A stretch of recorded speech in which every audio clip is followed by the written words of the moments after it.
Hello అండి, అందరికీ welcome back to my channel. ఈరోజు వైజాగ్ జిల్లాలో 3 జిల్లాలు కలిసి ఇక్కడ వాలంటీర్లు అందరూ కలిసి న్యాయ పోరాటం చేస్తున్నారు. అఖిల పక్షంగా అండి, వాళ్ళకు ఉద్యోగ భద్రత కల్పించాలి, వాళ్ళని విధుల్లోకి తీసుకోవాలని చెప్పేసి అయితే వీళ్ళకి 4 సంస్థలు కలిసి అఖిల పక్షంగా అయితే న్యాయ పోరాటం చేస్తున్నారు. వాళ్ళకైతే మద్దతు కూడా ఇస్తున్నారు. వీళ్ళు ఉదయం 10 గంటల నుంచి సాయంత్రం 5 గంటల వరకు గాంధీ బొమ్మ వైజాగ్ కాంప్లెక్స్ బ్యాక్ సైడ్ ఉన్న గాంధీ బొమ్మ దగ్గర అయితే చేస్తున్నారు.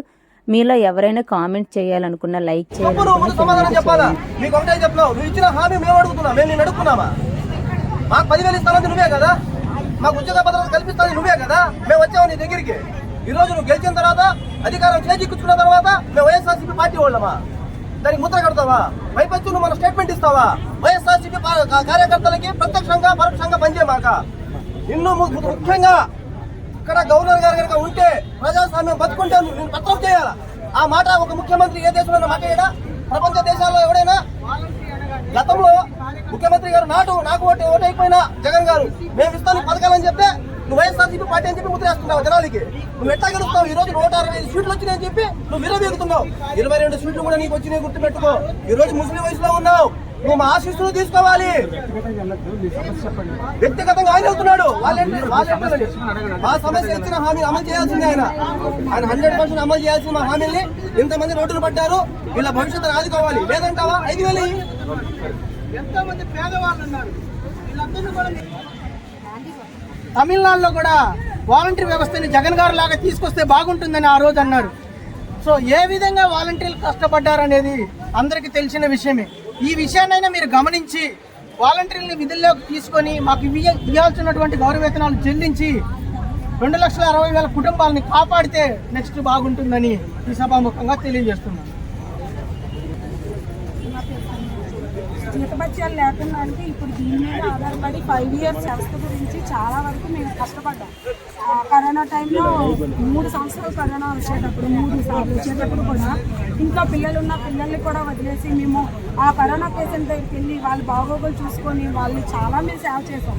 కానీ ఈ ఎప్పుడైతే కూటమి ప్రభుత్వం వచ్చిందో కూటమి ప్రభుత్వం ఏంటనేది మాకు 10,000 జీతం చేసి మమ్మల్ని అలాగే ఉంచుతాము, మీ పదవుల్లో మీకు ఉంచుతామని చెప్పుకుంటూనే వచ్చారు. ఆగస్టు దాకా వీరాంజనేయ స్వామి అతను కూడా మీ పదవులు తీయట్లేదు, మీ పదవులు అలాగే ఉంటాయి అనుకుంటూనే వచ్చి ఆగస్ట్ ఎప్పుడైతే మాది రెన్యువల్ అయిపోయిందో, మీ రెన్యువల్ అయిపోయింది, రెన్యువల్ చేయించలేదు, అందువల్ల మీరు లేరు అనేస్తున్నారు. మరి అలాంటప్పుడు లేరు అనేటప్పుడు విజయవాడలోని వరదలు వచ్చేటప్పుడు వాలంటీర్లు ఎలా కావాల్సి వచ్చారు? వాళ్ళు ఎలా మీరు పిలిచారు? జీతాలే వేయలేదు, మా జీతాలు చెల్లించలేదు, వేతనాలు చెల్లించకుండా కూడా ఎలా మీరు వాలంటీర్ వ్యవస్థని పిలిచి విజయవాడలో వరదలు వచ్చి మునిగిపోయేటప్పుడు అందరినీ పిలిచి విజయవాడలోని వాళ్ళందరికీ వాలంటీర్ల ద్వారానే ఫుడ్, మిల్క్ అన్నీ కూడా మీరు సేవలు అందించారు కదా. అప్పుడు కావాల్సిన వాలంటీర్లు ఇప్పుడు అవసరం లేదా? ఇప్పుడు ఏకంగా లేరు, అసలు మీకు ఈ వాలంటీర్ వ్యవస్థే లేదని వస్తున్నారు.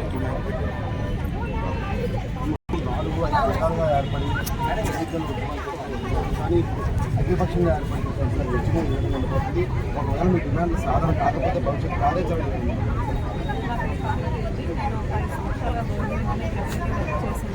గత 5 సంవత్సరాలు చదువుకున్న నిరుద్యోగులం కాబట్టి మాకు ఒక 5,000 ఇచ్చారు. పెద్ద మనసుతోనే చంద్రబాబు నాయుడు గారు, పవన్ కళ్యాణ్ గారు ఏం చెప్పారంటే, అమ్మ మీరు మాకు సపోర్ట్ చేసి ఈసారి మమ్మల్ని గెలిపిస్తే మేము మీకు 10,000 చేస్తాము, వీళ్ళందరూ నా ఆడపిల్లలు 2 లక్షల మంది నేను మంచి భవిష్యత్తు ఇస్తానమ్మా అని చెప్పి నుంచి వాళ్ళు మోసం చేసి 10,000 కాదు కదా 10 పైసలు గవర్నమెంట్ లేదు, మీరు రెన్యువల్ చేయలేదు చెప్తారు. కానీ రెన్యువల్ చేసే ముందు కానీ స్టేజ్ మీద మాట ఇచ్చే ముందు కానీ వాళ్ళకి తెలియదా ఇక్కడ అమౌంట్ లేదు, రెన్యువల్ అవ్వలేదు, ఈ వాలంటీర్లు మనం కొనసాగించకూడదని వాళ్ళకి తెలియదా? రాజకీయ పార్టీలో ఒక ప్లేస్లో కూర్చుని ఆయన ఒక తండ్రిలాగా ఆలోచిస్తే ప్రతి విషయం ఆయనకు ముందే తెలిసి ఆ రాజకీయాల్లో నిలబడి సీఎం పదవి తీసుకుంటారు. ఇంత తెలిసిన తర్వాత కూడా ఇంత అమాయకులు కదా ఈ 2 లక్షల మంది అసలు ప్రభుత్వాలే ప్రజల కోసమే ప్రభుత్వం అన్నప్పుడు ప్రజలు ఇంతమంది రోడ్డు మీద ఉన్నారంటే ఆయన ఎందుకు పట్టించుకోవట్లేదు? 7 నెలలు శాలరీస్ లేవు, ప్రతి ఒక్కరు కూడా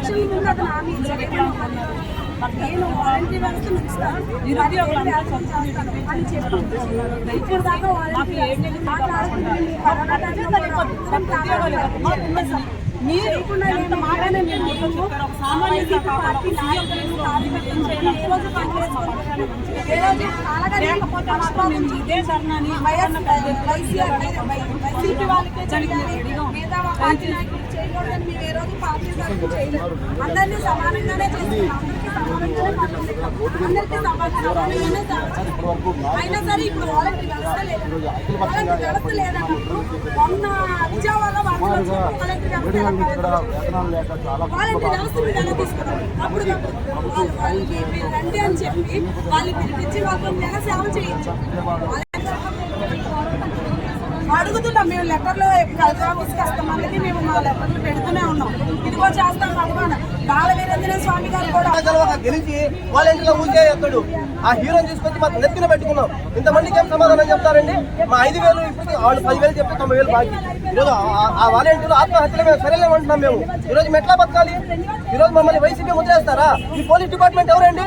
ఆ రెవెన్యూ డిపార్ట్మెంట్ ఎవరండి? వీళ్ళంతా గతంలో వాళ్ళకి వంగే పని చేయలేదండి. ఈరోజు చంద్రబాబు నాయుడు ఇంటికి వీళ్ళు పోలీసు ఉంటుంది తలా లేదండి, రోడ్డు బ్లాక్లు చేయలేదండి. వాళ్ళకి లేని చట్టాలు మాకు వర్తిస్తాయా? 5,000 జీతగాళ్ళకి చంద్రబాబు నాయుడు పాలన దుర్మార్గమైన పాలన. ఒకటే చెప్తున్నా, విజయవాడ స్తంభింపజేస్తాం. మా కనుక ఉద్యోగాలు ఇవ్వకపోతే చంద్రబాబు నాయుడుకి 16 కాదు, ఆయన కొడుకు కూడా గెలవలేకుండా చేసిన బాధ్యత వాలంటీర్ వ్యవస్థ నుంచి నేను తీసుకుంటున్నాను. ఎందుకంటే మనం పక్క పోలీసులు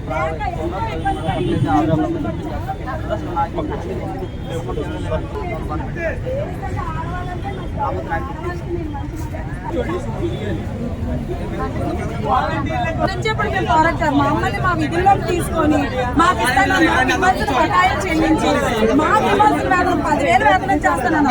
10,000 వేతనం చేసి ఇప్పుడు ఉన్న వాళ్ళందరినీ ఈరోజు ఇక్కడికి సమావేశం కావడానికి మెయిన్ కారణం ఏంటంటే, నా పేరు వెంకట. ప్రభుత్వం గమనించక వీళ్ళల్లో యూనిటీ లేదు అనే ఒక ఉద్దేశంతో రావడం వల్ల మేము ఈరోజు అందరం కలిసి చేయడం కోసం ఇక్కడికి వచ్చాము. ఇప్పటి నుంచి వాలంటరీ ఉద్యోగం వచ్చేంత వరకు 2,60,000 మంది వాలంటీర్లు ప్రభుత్వం మీద పోరాటం చేయడం తప్పదు. అదేవిధంగా ఉగాది రోజు చంద్రబాబు నాయుడు గారు అడగకుండానే హామీ ఇచ్చాడు. మేమైతే 2,60,000 మంది వాలంటీర్లు అయితే ఏమడుగుతున్నామంటే, మాకు ఇచ్చినటువంటి హామీని నెరవేర్చండి, ఉద్యోగ భద్రత కల్పించండి అని మాత్రమే అడుగుతున్నాము. అదేవిధంగా ఎంతోమంది మంత్రులు రోజు డోలా వీరాంజనేయ గారు ఒక మాట అన్నారనమాట. ఆ రోజు ఏమన్నారంటే, మీకు జీవో లేదు, జీవోని క్రియేట్ చేసేదానికోసం ప్రభుత్వం ఆలోచిస్తుందని ఆగస్టులో అన్నాడు.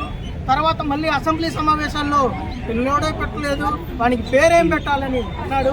అంటే ఒక నెలలోనే మీలోనే ఇన్ని మార్పులు వస్తాయి. 2,60,000 మంది వాలంటీర్ల వాళ్ళ యొక్క కుటుంబాలు వాళ్ళ యొక్క భవిష్యత్తు నాశనం చేయడానికి మీరు ఈ విధంగా మాట మారుస్తున్నారా అని చెప్పి ఈ మీడియా పరంగా మీకు తెలియజేస్తున్నాను.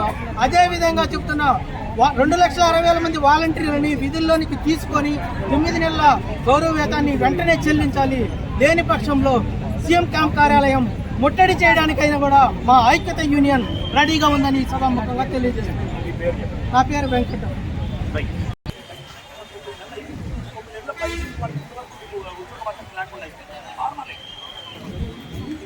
మా పేరు సరోజిని అండి. మాది ఎన్టీఆర్ అలా నచ్చింది. నెల నుంచి మేము కూరగాయల పోరాటం తీసుకొచ్చాము. యూనియన్లు ఉన్నాయి. ఇక మీద కూడా మేము సీఎం మేము మొక్కలు చేస్తాము. 2,60,000 మంది వాలంటీర్స్ దానికి న్యాయం అనేది జరగాలి.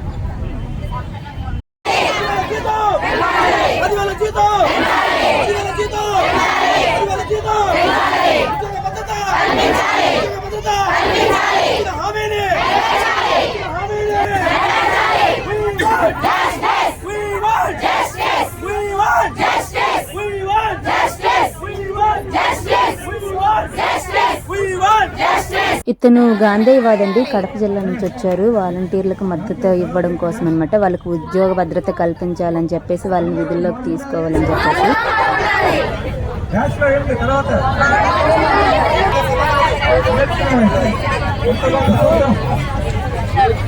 అంటే మా యొక్క సంక్షేమం ఇతరుల యొక్క సంక్షేమంలో ఉంది.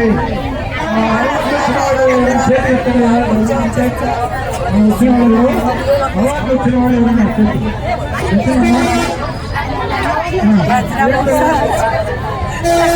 ఎందుకండి ముఖ్యంగా ఈ సేవ చేస్తున్నారు. ఇంకా 5,000 రూపాయలు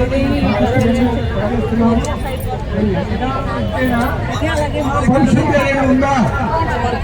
మీ మనసులో మా గురించి ఏదైనా విజన్ అనేది ఉందా? ఎవరైనా వాలంటీర్లకి మద్దతు ఇవ్వాలనుకుంటే ఒక లైక్ చేయండి. అలాగే మీ విలువైన కామెంట్ని అయితే కిందనైతే కామెంట్ రూపంలో తెలియచేయండి. ఎక్కువ కామెంట్స్ కానీ అలాగే లైక్స్ కానీ వచ్చినట్లయితే ఇది ప్రభుత్వం వరకు చేరుతుంది. అలాగే వాళ్ళు కూడా కొంచెం ఆలోచిస్తారనే యోచనతో ఈ వీడియో అయితే చేస్తున్నాను. ఈరోజు అయితే ఇక్కడ న్యాయ పోరాటంగా ధర్నా అయితే చేస్తున్నాను వైజాగ్లో.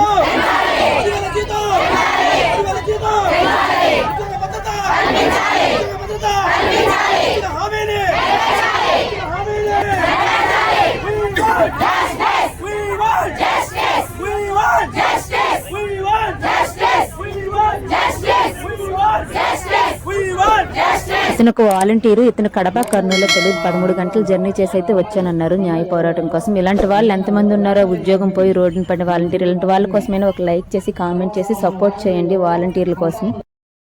ఈ రోజు అయితే న్యాయపోరాటం వైజాగ్లో జరుగుతుంది. ఇదే న్యాయ పోరాటం విజయవాడలో కూడా చేస్తారంట. అయితే ఎలక్షన్స్కి ముందు టీడీపీ పార్టీ వాళ్ళు ఏమైనా చెప్పారంటే, కూటమి ప్రభుత్వం మేము విధుల్లోకి వస్తే 10,000 జీతం చేసి మిమ్మల్ని ఉంచుతామని చెప్పారు. కానీ వాళ్ళు గెలిచాక అయితే వాలంటీర్స్ని పట్టించుకోలేదు. ఇప్పుడు 10 నెలలుగా జీతం లేకుండా, ఉద్యోగం లేకుండా ఉండిపోయారు. ఇందులో 80% 90% స్త్రీలు మాత్రమే ఉన్నారు కదా. ప్లీజ్ ఇలాంటి వాళ్ళ కోసమే వాలంటీర్స్ విధుల్లోకి తీసుకోవాలని చెప్పేసి ఒక కామెంటు, లైక్ ఇలాంటివి చేయండి. వీడియో కొంచెం వైరల్ అయితే ప్రభుత్వం వరకు వెళ్తే ఇలాంటి వీడియోలు వాళ్ళు కొంచెం ఆలోచిస్తారనే హోప్తో ఈ వీడియో అయితే చేస్తున్నాను. వీళ్ళైతే న్యాయ పోరాటం అయితే ఇక్కడ గాంధీ బొమ్మ దగ్గర చేస్తున్నారు. ఇదే మొదటిసారిగా, ఇంకా నలుగురు కలిసి చేసేది. ఇక మీదట మళ్ళీ చేస్తారంట. కానీ ఉద్యోగం లేకున్నా ఎక్కువ మందిగా ఉండేది మహిళలు మాత్రమే ఇందులో. ఎందుకంటే పిల్లలు ఇల్లు చూసుకొని చేసుకునేవారు. ఇప్పుడు వాళ్ళకి అది లేకుండా అయిపోయింది. వీళ్ళ కోసం జస్టిస్ జరగాలని